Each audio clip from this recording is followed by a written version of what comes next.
सर्वांना चांगली बुद्धी दे, आरोग्य दे, सर्वांना सुखात आनंदात ऐश्वर्यात ठेव, सर्वांचं भलं कर, कल्याण कर, रक्षण कर, आणि तुझे गोड नाम मुखात खंड राहू दे. सद्गुरुनाथ महाराज की जय. सद्गुरु पैमावली मातोश्री मायांना प्रथम कृतज्ञपूर्वक वंदन. आणि आपण सर्व सद्भक्त सत्श्रोते हो, आपणा सर्वांना आदरपूर्वक नमस्कार. परमेश्वरी शक्तीचं आकलन होणं आणि त्याशिवाय शुद्ध परमार्थाची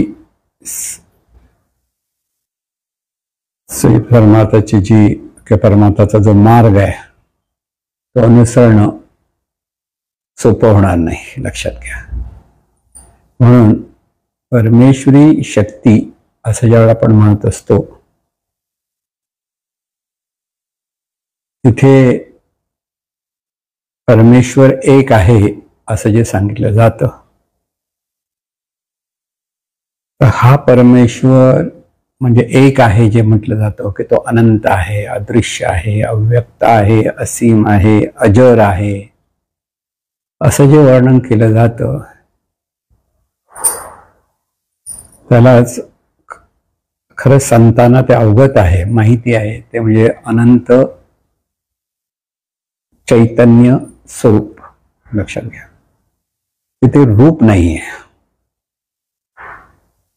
परमेश्वराचं मूळ स्वरूप हे निर्गुण निराकार आहे. तिथे गुणातीत अशी ती अवस्था आहे. तिथे देह किंवा कसलाही आकार नाहीये, तर ते निराकार आहे. कोणतंही दृश्य तिथे नाहीये, तर ते अदृश्य आहे.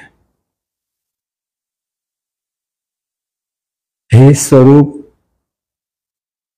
आणि या स्वरूपाचं वर्णन खरं करणं सर्व संतांना वेदांना कठीण गेलेलं आहे. म्हणून नेती नेती म्हणत, न येती न येती म्हणत वेद मागे सरले असं जे म्हणतात ते परमेश्वराचे मूळ निर्गुण निराकार स्वरूप.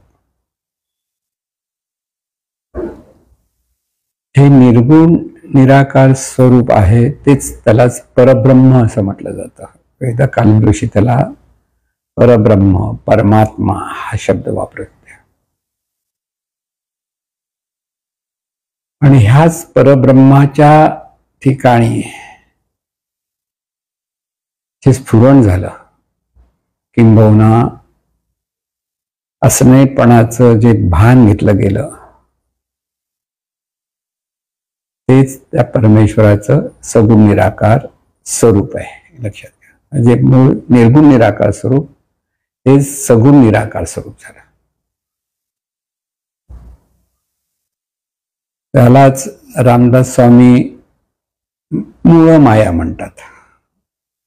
म्हणजे माया म्हटलं की आपल्याला नुसतं माया म्हणजे अनेक अंगाने ज्या समजण्यासाठी आधी हे माया हा शब्द व्यवस्थित कळला पाहिजे. मूळ माया म्हणजे जे निर्गुण निराकार स्वरूप होतं, तेथे जो बदल झाला, परिवर्तन झालं, त्या ठिकाणी जे स्फुरण झालं, त्या स्वरूपाच्या ठिकाणी सगुण निराकार म्हणजे आहेपणाचं जे भान घेतलं गेलं की आहे ते ब्रह्म आहे असं जे आपण म्हणतो, ते सगुण निराकार स्वरूपाचं द्योतक आहे. आणि सगुण निराकार स्वरूपच पुढे पंचमहातत्वाच्या अंगाने अनंत विश्वरूपाने जे प्रगट झालं, त्याला हे जे सगळं असं ज्याला आपण विश्व म्हणतो, की विश्वातले जे अनंत रूपे आहेत ते म्हणतो, त्याला गुणमाया म्हणतात. कारण ते गुणांचा विकास झाला, कळलं नाही. तिथून गुणमायेचा म्हणजे विविध गुणाने चैतन्य स्वरूप प्रगट झालं. निर्गुण स्वरूपामध्ये हे काही कळत नाही. जसं एखाद्या झाडाचं जे बी आपण हातात घेतो की आंब्याची कोळी हातात घेतली, उदाहरण डायरेक्ट घेतलं तर त्या आंब्याच्या कोळीमध्ये काय आंबे दिसत नाहीत, खोड दिसत नाही, मूळ दिसत नाही, पानं दिसत नाही, काही नसतं असं वाटतं, पण तिथे सगळं असतं म्हणून तर ते उगवतं. एकदा ते बीजाचा अंकुर फुटला की त्याचं झाड झालं, झाडाला फांद्या आल्या, पानं आली, मग नंतर काही वर्षांनी मोहर येतो, आंबा येतो आणि त्या आंब्यात परत कोळ असते. तसंच हे विस्तार जसा होतो तसंच निर्गुण निराकार स्वरूपामध्ये कसलेही गुण दिसत नाहीत, कसलाही आकार दिसत नाही, कसलाही रंग दिसत नाही, मग काही नाहीये म्हणून तर कळत नाही. पंचज्ञानेंद्रिय अवगत म्हणजे काही दिसत नाही म्हणूनच कळत नाही, काही आहे की नाही पंचज्ञानेंद्रियाच्या द्वारे अनुभवता येत नाही, म्हणून त्याला निर्गुण निराकार स्वरूप आपण म्हणतो. तेच सगुण निराकार स्वरूप म्हणजे त्याची ती दुसरी स्टेप येते परमेश्वरी शक्तीची, जिला आपण त्या मूळ माया म्हटलं. आणि ह्या मूळ मायेमध्ये पण सुद्धा प्रगट होण्यापूर्वी हे सगळे गुण असतात म्हणून ते प्रगट होतात. हा महत्वाचा मुद्दा लक्षात घ्या. सर्व निर्मिती ही दोन अंगाने होते, चर जगत आणि अचर जगत. अचर जगत म्हणजे त्याला आपण सर्वसाधारणपणे निर्जीव म्हणतो, वस्तू, निर्जीव वस्तू, डोंगर, दगड, माती, हे पंचमहातत्वाला पण आपण निर्जीवच म्हणतो, कारण तिथे जाणणं हा प्रकार आहे हे आपल्याला कळत नाही, पण तिथे विशिष्ट गुण मात्र ते प्रगट होतात, म्हणून तिथेही ते सगुण रूपाने ते प्रगट झालेलं आहे. पण तिथे जाणणे किंवा जाणीवपूर्वक जाणणे ही प्रक्रिया तिथे होत नाही, तर तिथे नेणीपूर्वक तिथे ते गुणांचं प्रगटीकरण दिसतं. अचर जगत, अचर सृष्टी. आणि चर जगतामध्ये तिथे पंचमहातत्वातून निर्माण झालेलं शरीर असतं आणि ते शरीरातून परत जाणणार तिथे तत्व असतं. जाणणेपणाने ते जाणलं जातं म्हणून त्याला सजीव असा शब्द वापरला. म्हणून पशु, पक्षी, कीटक, जीवाणू सर्वत्र हे जाणणे पण आहे. आणि अचर ठिकाणच्या ठिकाणी विशिष्ट गुण आहेत, तेही त्या चित्पदाचंच लक्षण आहे. म्हणून सर्वत्र हे सगुण स्वरूप विविध रूपामध्ये प्रगट आहे. म्हणून परमेश्वर हा सर्वत्र आहे असं जे सांगितलं जातं, ते प्रत्येक रूपामध्ये तेच स्वरूप प्रगट होतं जाणीव रूपाने. म्हणजे हा विषय व्यवस्थित समजला पाहिजे की हे व्यवस्थित लक्षात येईल तर आपल्याला परमार्थाचा मार्ग कसा अनुसरायचा हे लक्षात येईल. आणि म्हणून एका बाजूने बघितलं, पहिली जी स्टेप आहे आपण पाहतो परमेश्वराचे, ते अनंत व्यापक असं चैतन्य स्वरूप आहे. दुसरी स्टेप आपण पाहतो ते सगुण रूपाने परत व्यापून आहे. तिसरी स्टेप पाहतो तेव्हा ती प्रत्येक रूपामध्ये ते चैतन्य स्वरूप जाणीव रूपाने प्रगट आहे. म्हणून सगळे प्राणी मात्र आपण जे म्हणतो सजीव रूप जे आहेत तिथे सर्वांमध्ये एक महत्वाचं सामायिक असं तत्व आहे, समान तत्व, ते म्हणजे जाणणारं तत्व. म्हणजे हे जे जाणणारं तत्व आहे ते विविध रूपाने प्रगट आहे. आणि त्या जाणणाऱ्या तत्वामध्ये देहभाव आहे आणि देहभावाच्या आधारे असलेले त्रिगुणाचा तिथे विस्तार आहे. सत्व, रजत, तम हे त्रिगुण आहेत. हे त्रिगुण विविध रूपाने प्रगट आहेत. म्हणून एखादा वाघ हिंस्त्र म्हणतो आपण, किंवा मुंगीकडे चावण्याची जी वृत्ती आहे किंवा पळण्याची वृत्ती, हे सगळं जाणण्याच्या अंगाने तिथे ते गुण प्रगट होतात. त्या गुणाला ते चांगले वाईट हे आपण आपल्या अंगाने त्याला चांगलं वाईट हे नाव देत असतो. आणि म्हणून विश्वामध्ये जे जे जे जे काही निर्माण झालेलं आहे तिथे तिथे हे चैतन्य स्वरूपाच्या आधारेच तिथे प्रकट झालेले. चांगलं वाईट वगैरे जे आपण आपल्या ठिकाणी पाहतो, पण ते चैतन्य स्वरूपाचा त्याला आधार आहे. म्हणजे हिंस्त्र वाटणारा वाघ त्यालाही चैतन्य स्वरूपाचा आधार आहे. काय अगदी घाबरणारं हरिण पळू शकतं, त्यालाही चैतन्य स्वरूपाचा आधार आहे. मनुष्य म्हणून जे स्वतः समजतो ते त्यालाही चैतन्य स्वरूपाचा अधिकार आहे. म्हणजे सूक्ष्मपणे जर विचार केला तर मनुष्याच्या ठिकाणी जो अहंकार आहे, मी करता, मी असं करतो, मी तसं करतो, असं जर फिशारके आहे त्याला वाटतात, त्याला स्वतःचा जन्म कसा झाला ह्याचा जर त्याने विचार केला तर त्याने जन्म निर्माण केला की आणि कोणी केला हे त्याला कळत नाही. पण जन्माला आलं एवढंच कळतं. जीवनामध्ये चांगल्या वाईट घटना घडत असतात, चांगले वाईट परिस्थिती येत असते, त्यालाही आधार कोणाचा आणि त्याच्यातून पुढे जाण्यासाठी नेमकं काय साधलं पाहिजे त्याही गोष्टीला आधार कोणाचा, याचा सूक्ष्म विचार जर केला तर सर्वत्र हे चैतन्य स्वरूपाचं कार्य चाललं आहे हे लक्षात येईल. आता इथे परमार्थाची सुरुवात आहे. म्हणजे हे ज्ञान कळलं की मी करता जे मला असं वाटत असतं ते खरं हे चैतन्य शक्ती करताय. हे शक्ती स्वरूप आहे. हे चैतन्य शिवशक्ती असा जो शब्द आपण वापरतो ना, ते सगुण रूपात ती शक्ती म्हणजे मूळ जे शिव स्वरूप आहे ते शक्ती रूपाने, जाणीव रूपाने प्रत्येक मनुष्य देहातून कार्यरत आहे. आणि म्हणून श्वासोच्छवास जो चाललेला आहे, श्वास आणि प्रश्वास असंही म्हणतो आपण. श्वास आतमध्ये गेले श्वास, बाहेर सोडला तर प्रश्वास किंवा उच्छवास. त्याचा कर्ते पण कोणाकडे आहे विचार करा. 5 मिनिटं जर तो श्वासोच्छवास नाही मिळाला तर हा जगू शकेल का? हुशाऱ्या करणारा माणूस नाही जगू शकत, तडफडणार. पण तोच 9 महिने आईच्या गर्भाशयात होता तर श्वासाशिवाय राहत होता. हे तर कर्तृत्व कोणाचं? दोन्हीकडे पहा. मी मोठा कोणतरी कर्तृत्वान आहे असं जर माणसाला वाटत असेल की स्वतःला, प्रत्येकाला असो स्वतःचा अहंकार असतो आणि अहंकार हेच त्याचं अज्ञान आहे आणि ते अज्ञान त्याला बाजूला करायचं आहे. ते त्याला म्हणतात परमार्थ. आता इथे परमार्थ म्हणजे आपल्या ठिकाणी असलेला अहंकार, आपल्या ठिकाणी असलेले विकार प्रत्येकाकडे असतात. असं काही नाही की एकाकडे आणि एकाकडे सगळे अगदी शुद्ध जन्माला आले असं नाही. सगळं घेऊन आलेले असतात. पूर्वजन्मातले काही संस्कार घेऊन आलेले असतात, प्रारब्ध घेऊन आलेले असतात, सगळं आहे संचित असतं त्याच्याबरोबर.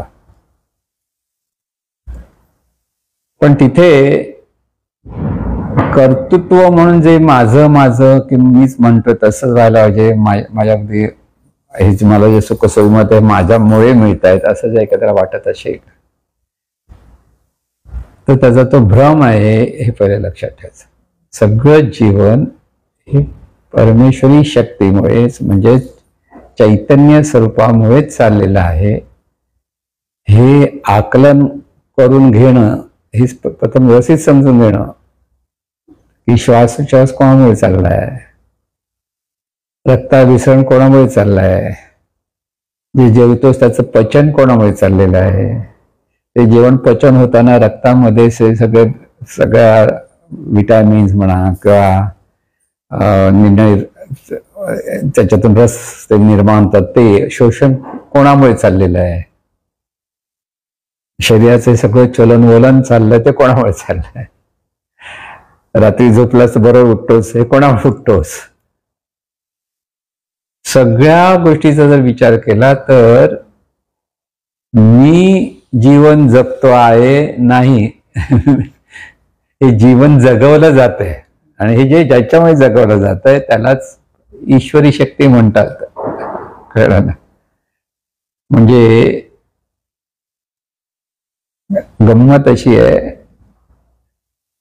की देहात्मा म्हणजे मी देह आहे हा जो भाव असतो तर त्याला देहात्मा म्हणतो. पण देहाच्या ठिकाणी हे जाणणारं तत्व आहे ते मी म्हटलं की त्याला जीवात्मा म्हणतो आपण, म्हणजे जाणीव आहे. म्हणजे आता एक परमार्थ कसं आपल्याला साध्य करायचं ते लक्षात घ्यायला की ते देहभाव, जीवभाव आणि शिवभाव या 3 गोष्टी. म्हणजे देहभावाचं परिवर्तन जीवभावात झालं पाहिजे आणि जीवभावाचं परिवर्तन शिवभावात झालं पाहिजे. त्याला म्हणतात परमार्थ. इथे हा जो मार्ग सांगितला जातो ते संतांनी सांगितलेला आहे किंवा सद्गुरूंनी सांगितलेला आहे, म्हणून त्यालाच विहंगम मार्ग म्हणतात. विहंगम मार्ग म्हणजे एक पिपीलिका मार्ग आणि एक विहंगम मार्ग. पिपीलिका म्हणजे मुंगीला जर झाडावर ते फळ घ्यायचं असेल तर तिला कसं जावं लागेल? चालत चालत चालत चालत कधी किती वेळाने जावं ती त्या फळापर्यंत पोहोचेल. प्रयत्न करत गेली तर पोहोचेल, काही अडचणी आली तर पोहोचेल, पण अडचणी पण येऊ शकतील, सगळं होईल. पण जो पक्षी असतो त्याला काय करतो? तो उडत उडत डायरेक्ट कितीतरी लवकर त्वरित त्याला तो आंबा किंवा काही त्याला फळ घ्यायचं असेल तर घेऊन मोकळा होतो. तसं परमार्थामध्ये आपल्याला जर हा विहंगम मार्ग समजून घेता आला तर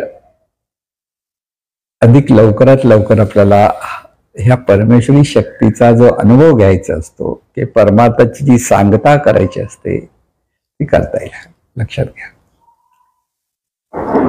आणि म्हणून सद्गुरू लागतात. ह्यासाठीच विहंगम मार्ग समजून घेण्यासाठी सद्गुरू लागतात. त्यासाठी हे सद्गुरूंनी केलेलं मार्गदर्शन आपण समजून घ्यायचंय की निर्गुण निराकार स्वरूप ते सगुण निराकार झालं, त्यात सगुण निराकारातून सगुण साकार रूप विश्वरूप म्हणजे सगुण साकार रूप. ह्या 3 स्टेप्स मध्ये ही शक्ती कार्यरत आहे.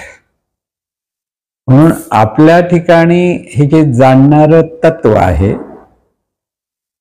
सर्वसाधारण माणसाच्या ठिकाणी ते मी देह ह्या भावातून कार्यरत होते, म्हणून त्याला तिथे अहंकार असं म्हटलं आपण. मी देह आहे, हे नाव, देहाचं नाव म्हणजे मी. सगळं माझ्या नावावर झालं पाहिजे, माझ्या नावाने चाललं पाहिजे.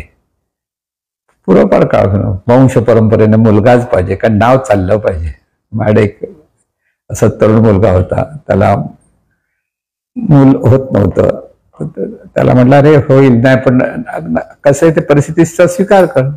पण मुलगा नाही झाला तर नाव कसं चालेल? मी त्याला म्हटलं तुझ्या आजोबाचं नाव काय? सांगितलं नाही. पणजोबाचं नाव काय? माहित नाही. आणि म्हटलं 3ऱ्या पिढीचं जर नाव तुला माहित नाही, तुझा मुलगा किती पिढ्यापर्यंत तुझं नाव घेऊन जाईल, किंवा त्याच्या नातू तुझा किती पिढ्यापर्यंत घेऊन जाईल? त्याला काही हे आहे का? नाव चाललं म्हणजे याला काहीच अर्थ नाही. म्हणजे अहंकार जो आपण जोपासायचा असतो तो किती जोपासायचा? तर हे परमार्थामध्ये हा अहंकारच आपल्याला दूर करायचा आहे, म्हणजेच अज्ञान दूर करायचं की मी आणि माझं आणि माझ्यामुळेच की मलाच हवं असं जे आपल्याकडे असतं चालू, की मला मिळालं, दुसऱ्यांची काही मला काळजी करायची गरज नाही, की मला नाही मिळालं दुसऱ्याला मिळालं तर मला राग येतो, द्वेष येतो, मत्सर येतो. हे सगळे विकार त्या देहभावातून निर्माण होतात. मग हा देहभाव पहिला गेला पाहिजे. मी म्हणजे देह नव्हे, तर हे जाणणारं तत्व म्हणजे ज्याला जाणी शब्द सोप्या भाषा पण जाणीव होतो, पण आत्मतत्व म्हणतात, जीवात्मा हा शब्द आहे. जीवात्मा म्हणजे तिथे मी जाणीव आहे, हा जीवपण आहे. मग आधी ती तर ओळख तर व्हायलाच पाहिजे. पुढची स्टेप मध्ये जायचं असेल तर ही जाणीव आहे आणि हे जाणीवेचं जीवन चाललेलं आहे. जाणीव ह्या देहातून कार्यरत आहे. त्यामुळे जाणीवेच्या ठिकाणी देहाच्या अंगाने मर्यादा आहेत. देहभावात मी देह आहे म्हणून देहाची मर्यादा आहे. जाणीवेच्या ठिकाणी थोडीशी तो देहभाव सुटला तर तिथे व्यापकता येते आणि त्यामुळे ही जाणीव कार्यरत आहे म्हणून देहापुरती ती संकुचित राहत नाही, पण तरी स्वतःकडे जीवभाव आहे. ह्या जीवभावातून शिवभावाकडे प्रसार. म्हणजे शिवभाव म्हणजे काय? ह्या विश्वाला व्यापून असलेलं जे चैतन्य स्वरूप आहे ते आपलं खरं अस्तित्व आहे. लक्षात घ्या. म्हणजे स्टेप बाय स्टेप कसं समजून घ्या. म्हणून म्हटलं परमेश्वर शक्तीचं या स्थिती आपल्याला व्यवस्थित समजून घेता आल्या पाहिजे. त्या घेत नाही म्हणून गोंधळ होतो. तत्वमसी म्हटलं की ते तू आहेस म्हटलं की आपणच कोणतरी आहोत, हा देहभावातून माणूस समजायला लागला मी परमात्मा आहे असं जर एखादा माणूस म्हणायला लागला, जप करायला लागला, तर परमात्मा होईल का? एखादा अगदी अतिशय गरीब असलेला मुलगा मी राजा आहे म्हटलं तर तो राजा होईल का? नाही होऊ शकत. त्याला ते ज्ञान व्हायला पाहिजे. राजे पण मिळवण्यासाठी काय केलं पाहिजे ते त्याला कळलं पाहिजे. तसंच ते चैतन्य स्वरूपच जाणीव रूपाने प्रगट आहे, शरीर रूपाने प्रगट आहे आणि शरीराच्या द्वारे ते कार्यरत आहे हे व्यवस्थित समजलं पाहिजे. तेव्हा जाणीवेचं हे कार्य आहे. जाणीव जाणते ती जाणीव. ही जाणीव चैतन्य स्वरूपच आहे. शरीर सुद्धा चैतन्य स्वरूपच आहे. म्हणजे शिवभावाकडे प्रवास करण्यासाठी तेच परमेश्वरी शक्ती प्रत्येक रूपातून कशी प्रगट आहे हे कळलं पाहिजे. शरीर म्हणजे व्यवस्थारूप चैतन्य शक्तीचं प्रगट रूप आहे. व्यवस्थारूप म्हणजे विशिष्ट नियमाने शरीर चाललंय म्हणजे शरीराला मर्यादा आहेत. अनंत स्वरूपाला कसलीच मर्यादा नाहीये. तिथे कसलंही दुःख नाहीये, कसलाही राग नाहीये, कसलाही मत्सर नाहीये, तिथे कसलाच भेदभाव नाही. कारण ते एकच एक आहे, तिथे दुसरं काहीच नाही. पण रूपाच्या अपेक्षेत अनेकत्वामध्ये तू मी हे सर्व येतं, पण देहभावातून ते विकार रूपाने प्रगट होतं. म्हणून जीवभावामध्ये म्हणजे जाणीव आहे, त्या जाणीव म्हटल्यानंतर तिथे परत दुसरं ज्ञान आत्मसात करावं लागतं. ही जाणीव त्या अनंत स्वरूपाचं स्फुरण आहे.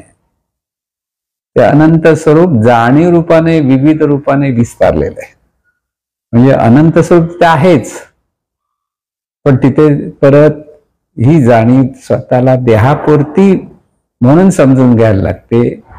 म्हणजे देहाच्या अपेक्षेत जाणीव म्हणून जाणते, पण ती तरी देह म्हणून ती धरून जाणायला लागते. तेव्हा त्याला म्हणतात जीवात्मा. मग ही जीवात्मा ही अवस्था पण आपल्याला ओलांडायची असते. साधकांना ते लक्षात आधी जाणीव हे कळलं पाहिजे. मग ही जाणीव कशी आहे की अनंत चैतन्य स्वरूप आहे, ते जाणीव रूपाने प्रगट आहे. देहाच्या अपेक्षेत ते जाणीवपूर्वक जाणण्यासाठी प्रगट आहे. म्हणून तिथे मर्यादा जरी असली तरी जेव्हा ह्या जाणीवेला आपण अनंत स्वरूप आहोत हा भाव तिच्याकडे प्रकट होतो, तेव्हा परमात्माची सांगता झाली. शिवात्मा म्हणजे इथे अहम ब्रह्मास्मी हा म्हणू शकतो, ज्याला हे शिवस्वरूपाचा अनुभव येतो, तिथे परमात्माची सांगता येते. ह्या 3 स्टेप्स आहेत त्या व्यवस्थित समजून घेता आल्या पाहिजेत. पण देहभावातून देहाचा जे सगळं कार्य चाललंय ते ह्या जाणीवेच्या द्वारे चाललंय हे पहिलं कळलं पाहिजे. म्हणजे जाणीव म्हणजे आपण हे अस्तित्व पहिलं कळलं पाहिजे. आणि जाणीवेचं अस्तित्व समजण्यासाठी सद्गुरू प्रणित विशिष्ट साधना कराव्या लागतात. म्हणजे साधना ही जाणीव आहेच, आत्मतत्व आहेच हे कळण्यासाठी. आणि ही साधना जेव्हा अतिशय परिपक्व होते की जाणीव म्हणून जे आहे तेच ते अनंत स्वरूप आहे, हा ज्या भाव प्रकट होतो तेव्हा तो असतो तो शिवात्मा. आता हा जो शिवात्मा आहे त्या शिवात्माच्या द्वारे हे सगळं विश्व चाललेलं आहे.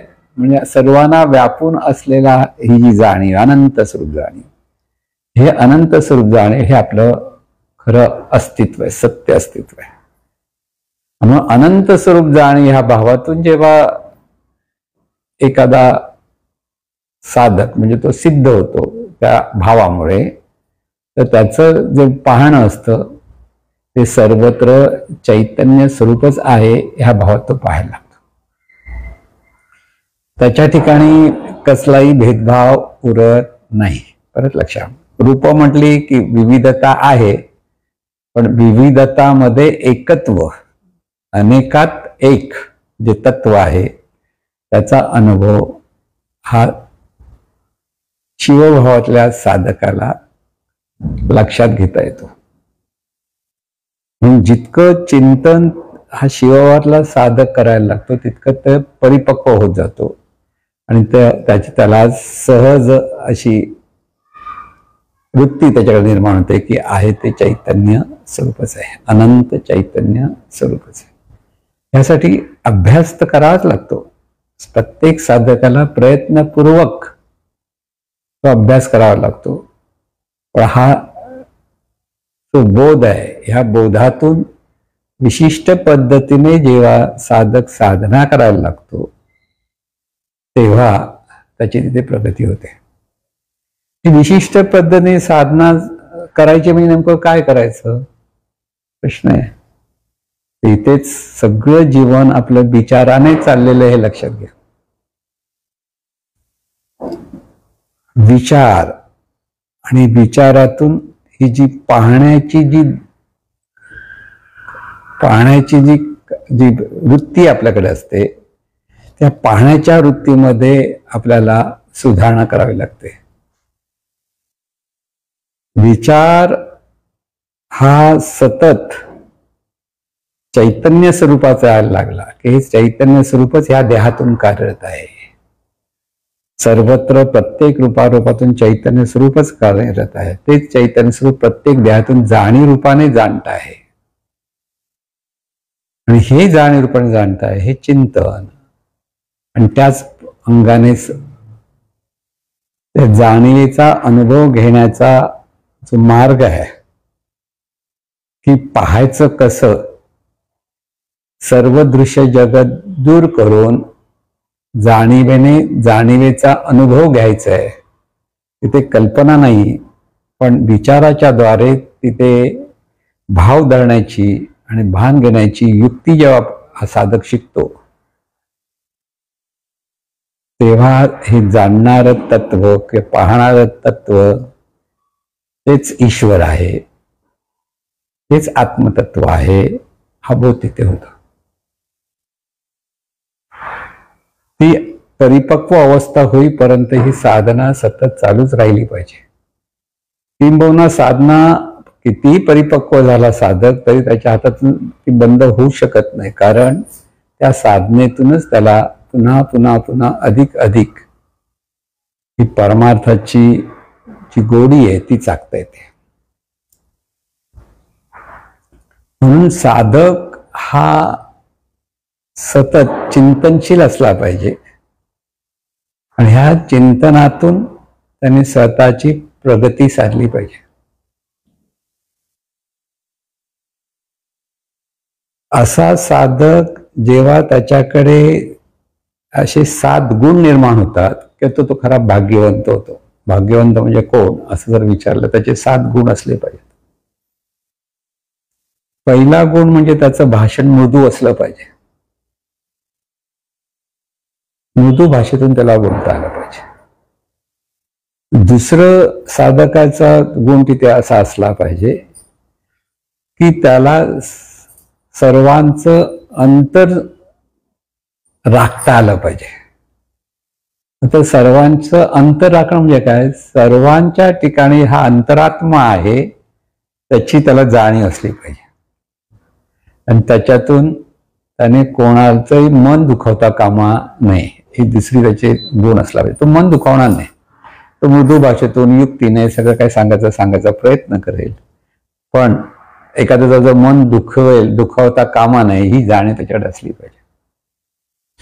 तिसरा गुण, तो अत्यंत नम्र असला पाहिजे. चौथा गुण, सर्वांप्रती प्रत्येक जणाप्रती त्याला निरपेक्षपणे परोपकार करता आला पाहिजे. मग मदत करावी, मग ज्ञानातून मदत करेल किंवा मार्गदर्शनातून मदत करेल किंवा प्रत्यक्ष मदत करेल, परोपकार करण्याची वृत्ती असली पाहिजे. जो चौथा गुण आहे तो परोपकारातून म्हणजे प्रत्येकाला त्याला मदत करावीशी वाटली पाहिजे. आणि 5वा गुण जो आहे तो म्हणजे तो निरपेक्षपणे सर्वांशी संबंधित होता आला पाहिजे. निरपेक्षपणा, कसलाही निस्वार्थपणा म्हणतो आपण, कसलाही स्वार्थ न ठेवता तो सर्वांना आनंद देण्याचा प्रयत्न करतो प्रत्येक वेळात. म्हणून 5वा गुणही तितकाच. म्हणून 6वा गुण, त्याला ज्ञानाचा अत्यंत जिव्हाळा असला पाहिजे. हा आत्मज्ञानाचा जिव्हाळा असतो त्यावेळेला तो 7वा गुण त्याकडे प्रकटतो की सर्व सुखी व्हावे, हा सतत त्याच्याकडे सहज भावना असली पाहिजे. पण हे 7 गुण ज्याच्याकडे असतात तो साधक सिद्धतेच्याकडे वळत असतो आणि तोच खरा भाग्यवंत असतो.